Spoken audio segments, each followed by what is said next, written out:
leading into this night where things fell apart on me was, again, I was in a bad way doing all sorts of stuff. Um, but there was this one particular night where we went to some folks' house who I didn't really know. They were strangers, and I was with a buddy of mine. And we went to this house, and I was just being stupid. I mean, I did like 2 hits of three-way LSD or something. I was already smoking weed. I had drank a 40, which I never even liked Old English. I just did it because Snoop Dogg and them did it. So I couldn't even stand that stuff. But drinking a 40 or something.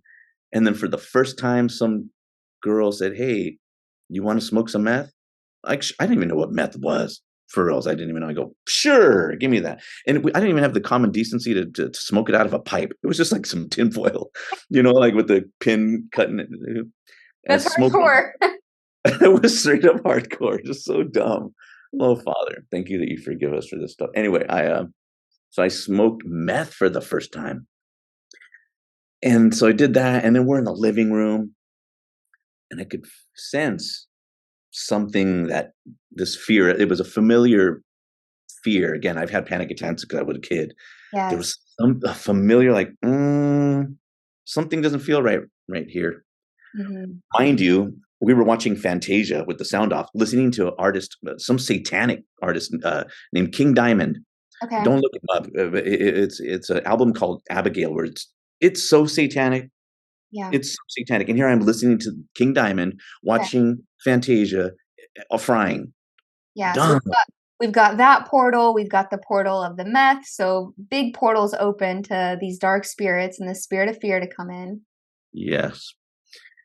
And so I'm sitting there, and things are starting out, the LSD and all that stuff's kicking in.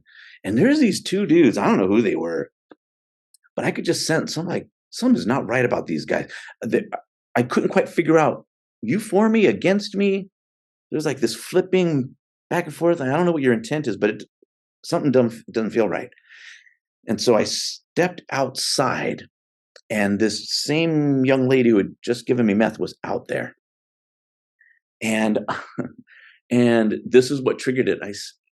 She says, she goes, "So what, hey, what's wrong? Or what's going on with you?" I said, "I don't know. I feel like I'm dreaming this right now, and this isn't really real." And boom, everything flipped. My reality just crumbled as the very thing that I was suggesting Mm, became a reality. Reality just fell. And like, this, spoke it into existence just then? yes. Oh my gosh. Yeah. It was so, and there's a lot of folks who I've heard you're on your show, but I've also heard there's people who think we're living in a matrix, that we're like some Truman Show, and those feelings of depersonalization or derealization.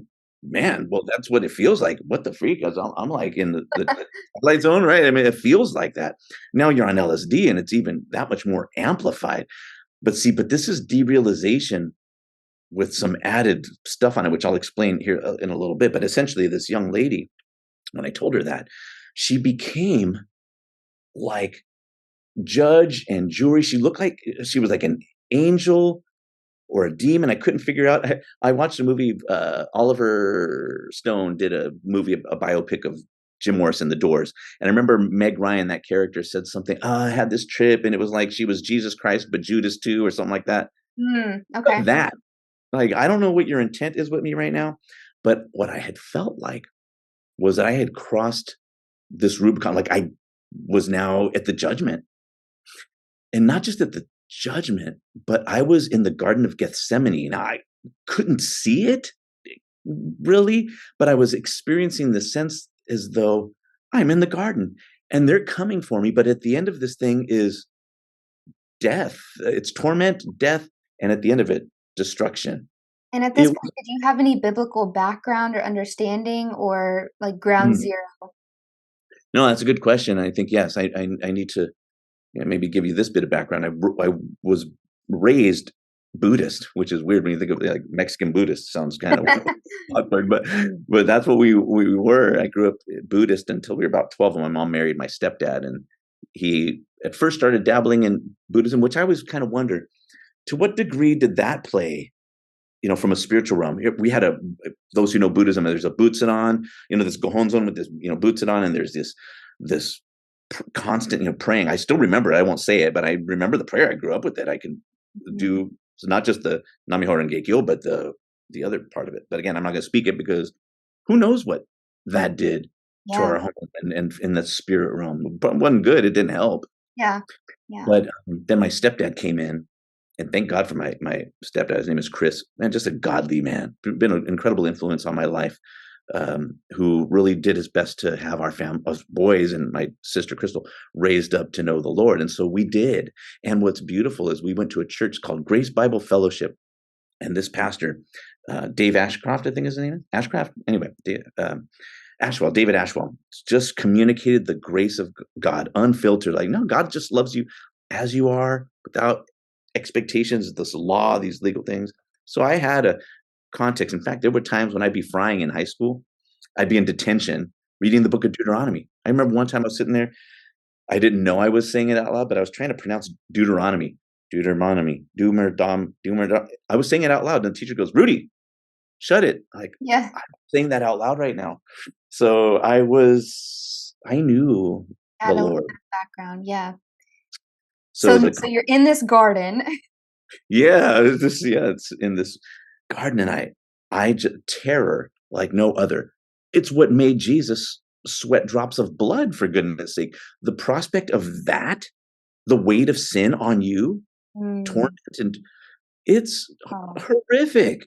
Uh, and so and what she did was she says, so it's like she started asking me questions, and for every question that I got wrong, it's like I sunk deeper into this pit of hell. She's like, so Rudy, I think I heard you say you have a daughter. What's her name?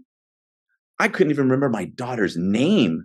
mm, My baby, I couldn't even remember her name. I said something like, oh, I made up some random name. And as soon as it left my lips, sinking deeper. yeah. It, and all I could cry out, and it was like 2 a.m. I don't even know how the cops did not come, because I just was crying and yelling. I don't want to feel pain. I don't want to be crucified, or however I was phrasing it. Some of it is lost on me. It's kind of a cloud. Yeah, you said it was But 20 years ago? yeah, oh my gosh, it's been like, Yeah, yeah, I so was trying to sort through that because my daughter was, I think she was 2 years old at the time, and now she's, my goodness, I think she's going to be 33 this year. So it's been a long time. We're talking a long time. Um, and so some of the most important stuff is not lost to me, because there's this point where I was looking up and I could see like a spiral of some sort going up into the sky, and I knew that was like somehow those who've gone before, like Bobby was up on one of those rungs up there. I don't know what the heck that was. I don't really have a context for that. People say, "Oh, maybe it's Jacob's ladder or something." I don't know. yeah. But there's a point of resignation that I got to in this terrifying night where I felt like I was done. Where at a certain point, I resigned myself to it. I could see, or knew that God was kind of up here. Couldn't quite see him, but I knew that that was who he was. Yeah. I sort of said, yeah, I stopped crying. I wasn't really scared. I was just, "Mm, Okay. okay." And it was like a silence I'd never experienced. I don't even know where she ended up, but just silence like I'd never heard before. And as I resigned myself, like, okay, I guess I'm going to burn, this young lady who had just gave me meth however many hours before, she started communicating the gospel to me. I don't even know Oh what my she said. god. She was saying like, well, but yeah, but you don't have to. He already did that. Like she was answering my thoughts. Like, yeah, Yeah, but you don't have to. You don't have to feel pain. He already did it. I'm like, huh? So I don't have to? So this is real? We're alive? All these questions, and it's so trippy because it's like this revelation brought into my spirit of, he's already done it. You don't have to. He did that for you. The sun was coming up and it's daylight, and then my friends who were in the house come out like, hey Rudy, and I'm like, what the heck just happened right now? It was like, felt like the Truman Show. Like, you guys have just, was this a setup? Like, one of your the guys who you interviewed actually said that he felt like it was a big setup, right? yes, yes. And it felt like, is this done like for me? Am I being punked right here on the Truman Show? A It spiritual setup, it seems like, yeah, that's a good way of putting it. And I yeah. thought, what the? And so I was trying to ground myself. So this is real. I'm alive. It felt like that's why one of my most favorite movies. I have a Christmas tree in my office, 365, because I love me some Christmas. I felt like George Bailey on that morning of what I'm Uh, alive, wow. and I was just excited that Wow. man. I even went home and go, Ma, I don't know. I was frying. I was on LSD, but I met Jesus. Oh You my know, it was so bizarre. wow. Um, Won't he do it? And won't he speak through that girl too? Like the way he used her, the way he can use anybody. And wow, yeah, it does seem like a spiritual setup. And whatever the enemy meant for evil, like God turned this situation around. Like obviously we wouldn't recommend going and doing meth and LSD and mixing all that, but what the enemy meant for evil in this, God turned for your good and brought you to him. you said it, which is why I always, because there's some Christians, church folk can sometimes get on my nerves because they make up a lot of dumb stuff that keeps people from coming to Jesus. They'll say, "Oh, well, God cannot be in the presence of sin." That is so stupid. That is so dumb. He was in the presence of Adam and Eve's sinfulness right there in the garden. People are, yeah. Anyway, drives me nuts. But what that showed me, like God was relentless. There, high as a mother. I wasn't even asking. I wasn't crying out. I mean, I was saying I don't want to feel pain. I don't want to go through this thing. But I wasn't saying I don't wanna go through the thing that Jesus delivered me from, but I didn't give myself over to in faith or anything like that. It's just like begging for mercy. And that's all like God had to do. Go, he's he's begging for mercy. Good enough. Let's go get him. And he Oh, snatched me up out and it's painful. It's like I tell my grandkids, um, or I think of my grandkids, if they were about to step into the road and I knew a truck was coming, I will snatch them by whatever I gotta grab. If I have to grab their face or their hair, whatever, I'm gonna get you up out of there, even if it hurts you. That's God. He was like Liam Neeson in that show Taken. He's like he's gonna be relentlessly kicking doors down to come and get you in the middle of your dumb choices, and that's what he did for me. Thank you, Jesus.